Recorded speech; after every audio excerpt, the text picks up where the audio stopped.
Welcome back to the Untouchaballs podcast. Caden and Leo here.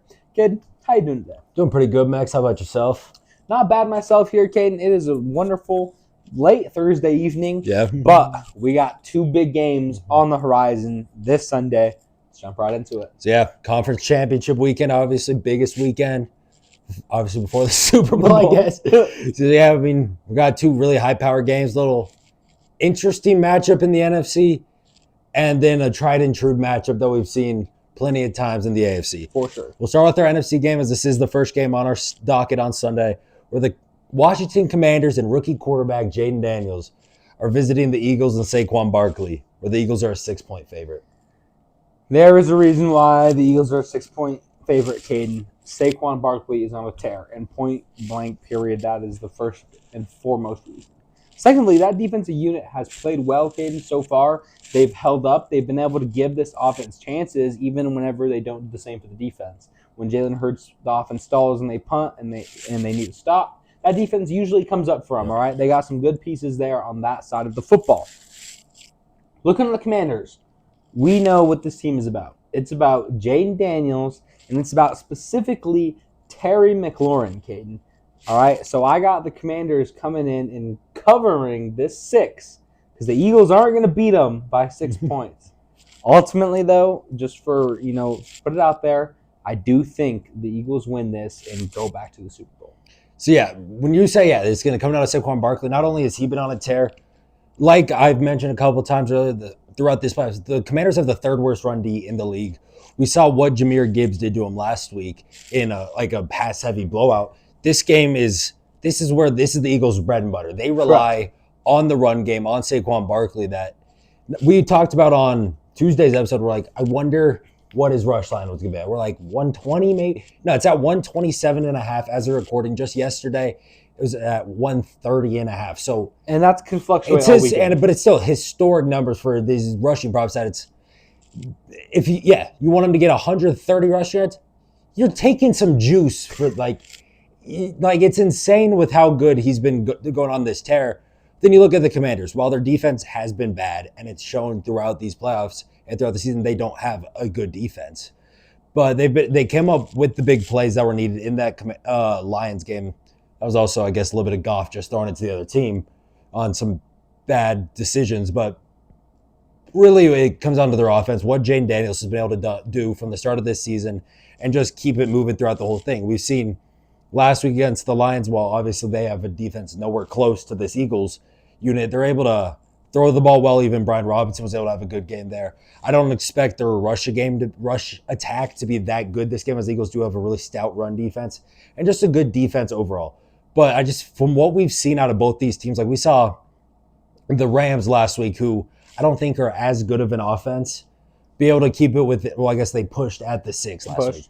I just think the Commanders, even though their defense is probably worse than the Rams, their offense is a good step ahead of them, that they'll be able to, like you're saying, keep this within the 6. It'd be awesome. I mean, I'm pulling for the Commanders to win this, but I'm kind of with you. I think the Eagles will win this game. I just think 6 is too high of a spread. Caden, and let's not forget to mention that these are divisional opponents, right? They've played each other already twice this season. Commanders got a feel for what Saquon wants to do. They know each other so well, Cade. I think what gives the Commanders a little bit is that X factor is that there's not tape on Jaden Daniels in the playoffs like there is already on Jallen Hurts and on some of the schematical system things that the Eagles want to do at their core in crunch time. But it's going to be super exciting, Caden. We're talking about our bets that we put on IG. We each got some locks. Tell us, what are your picks for this game? So first, I have 2 plays actually in this game because there's 2 that I really like. First, it's Saquon to have 25-plus rush attempts. It's minus 125. We've seen it not just throughout the season, but in these playoffs too.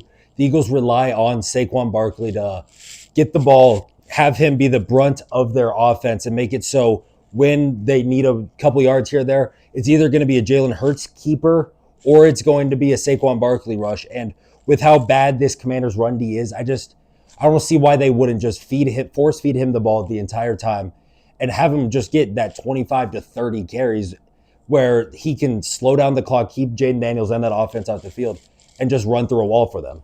Caden, on the flip side, someone who's been instrumental in their offense is Terry McLaurin. Yep. Jaden Daniels and him have had a connection all year long, and specifically in these playoffs, Jaden has been able to find him in the end zone, getting them the ball. At plus money here, I'm taking Terry McLaurin anytime touchdown scorer. Yeah, Terry McLaurin, yeah, plus 130 right now, so that is pretty good odds as you've seen. Yeah, like you said, he's been, especially in these playoffs, he's been him and apparently De'Ami Brown has been his number one target, and you've seen Terry McLaurin has that kind of X factor. He's able to break away from a DB or make a guy miss in the open field and get in the end zone. The other bit I do have in this game, though, is Jalen Hurts under 183.5 passing yards. I know this Commanders defense isn't great, but it's more on the rush attack. Their pass defense isn't great, but it's better than their run D, where we've seen throughout these playoffs so far, Jalen Hurts has only had 131 and 128 passing yards in each game, respectively. So I just think while these Commanders do have a bad defense, 183 is too high for what we've seen their offensive philosophy be this year and how we've seen like them just rely so heavy on the rush attack that unless the Commanders come out and get a couple stops and come out to a 2-possession lead, like give that a 10-point lead or something, when they have to start becoming a little more pass happy, I just don't think that would be like the only opportunity for Jalen to really go over this, because other than that, he might only throw the ball 20, 25 times and get in that 100 to 130 passing yards again. All right, Caden. Now, the big game, the juggernaut in the AFC, Kansas City Chiefs, Buffalo Bills. We've seen this just about every year the last few times. Yeah, it should be a great matchup. Bills are visiting Arrowhead once again in the playoffs, this time to go to the Super Bowl, where the Chiefs are a 1.5-point favorite. All right, Caden. This line is almost basically a pick 'em, right? Mm-hmm. Chiefs are at home. They get the little 1.5 there, cliff note. But this is what I'm going to say. It is finally Josh Allen's time. You beat Lamar convincing fashion. You've been undercut as the MVP. You've been looked over. You've been just a step too short for all these years.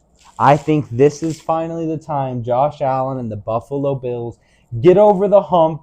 They catch Mahomes. They learn from their mistakes, Caden. And on the back of their running back, Mr. Cook, the chef himself, they're going to run themselves to a Super Bowl appearance. Yeah, so before we get in this, guy, I just want to preface, I don't like either of these teams. I hope none of them win. I hope really, I just want the Commanders to somehow win the Super Bowl, because I don't like the Eagles. Hey. I don't like the Chiefs, and I really don't like the Bills either. You know what? That's probably the best play. We're all America's rooting for that. Yeah, because who wants to see the Bills finally get a ring? Who wants to see Mahomes get another one? And who wants to see Jalen Hurts in another Super Bowl? But yeah, speaking of this, though, I'm not betting against the Chiefs. Fair. It's tried and true. When they play the Bills in the playoffs, they will find a way to get it done, no matter what, 13 seconds or whatever it may be. They find this way. And just seems like they have Josh Allen and Sean McDermott's number when it comes to the playoffs. And the Chiefs in the playoffs, unless they're playing Tom Brady, they just don't lose.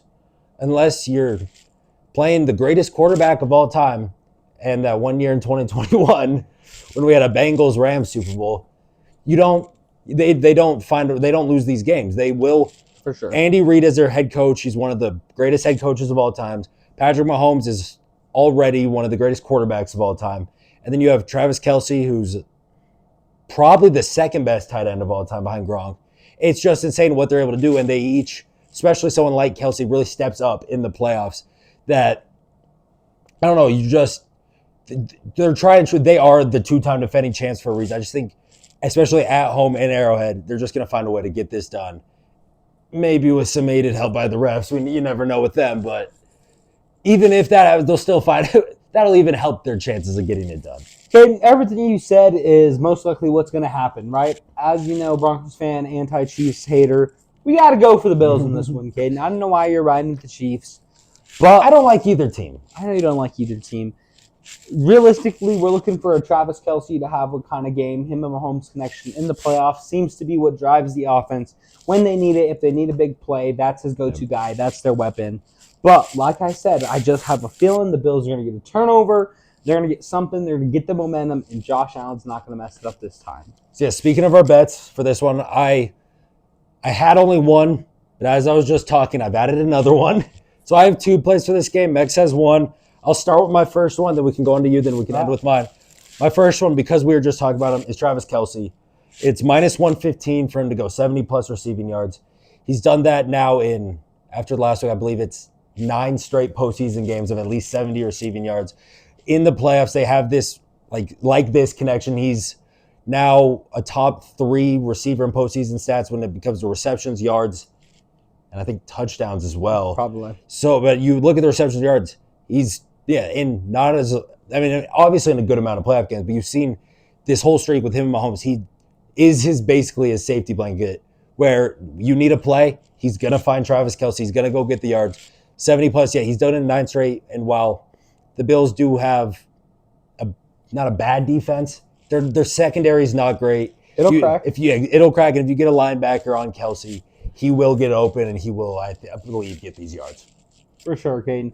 Now, I talked about it, if the Bills are going to get this victory, Mr. Cook's going to need to have a great game, Yes. Caden. Last week, you actually bet him to get a touchdown, and he was snubbed. He was robbed on the 1-yard line of his chance. We got Ray Davis getting a touchdown. We got Josh Allen sneaking it. Also, why is Ray Davis stealing James Cook's touchdown when he drives them all? He was the offense that drive. They get down the line like, nope, you come out. Here's our 4th-round rookie from Kentucky. Let's get him a touchdown. Either way, Caden, James Cook's going to get it done. He's going to get it in the end zone, and the Bills are going to the Super Bowl. Mark it. Write it down. Thank you, and good night. Next, you have the 2 touchdown scores this week. McLaurin plus 130, which I think is great odds. And Cook at plus 120, I think is really great odds. He had, obviously, 16 rushing touchdowns in the regular season. I think 18 total with 2 receiving. And then he scored against your Broncos. He did. And then got vultured last week when he easily could have scored again. It seems like, we've seen it throughout the season. When they get inside that 10-yard line, it's the rushing attack between him and Josh Allen. You'll see a QB power here or a handoff to James Cook, and they find their way into the end zone. I really like your James Cook touchdown bet. It hurts me that I didn't get it last week, but speaking of James Cook, I'm going to be taking him 60-plus rushing yards. It's plus 105 right now if you look at DraftKings. It's just like he's been like this big carrier of their offense in this postseason. Right. 120 against the Broncos.